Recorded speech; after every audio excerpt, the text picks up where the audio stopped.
আসসালামু আলাইকুম।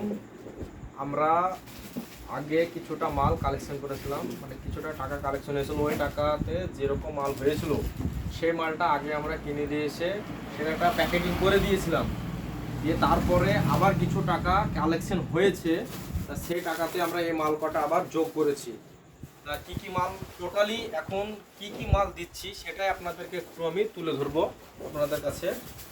এখন আমি একটা পার ব্যাগে পড়ছে বর্তমানে 2 কিলো আলু, 1 কিলো পেঁয়াজ, 1 কিলো চিনি, মিনিকেট চাল স্পেশাল চালটা থাকছে 1 কিলো, এটা 500 প্যাকেট 1 কিলো থাকছে।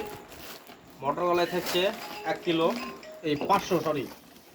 একটা নারকেল থাকছে, দুটো তেল থাকছে, খাজর থাকছে 250 গ্রাম, চাল থাকছে আতপ চাল থাকছে আপনার 200 গ্রাম, বাদাম থাকছে 100 গ্রাম। এরপরেও সাবান আছে, সাবান ভালো কোম্পানি প্রিন্টের RCM এর মাল, ভালো কোম্পানির সাবান এবং শ্যাম্পু থাকছে, আর 1 প্যাকেট লাগছে। আমাদের এই মাল একটা ফ্যামিলির জন্য, যত কটা মাল দেখলেন একটা ফ্যামিলি। এই করে আমরা 25টা ফ্যামিলিকে দেওয়ার জন্য একটা উদ্যোগ নিয়েছি এই বছর ইনশাআল্লাহ। এই মাল কয়টা আমরা আজকে সব কমপ্লিট, কালকে আমরা বিতরণ করে দেবো ইনশাআল্লাহ।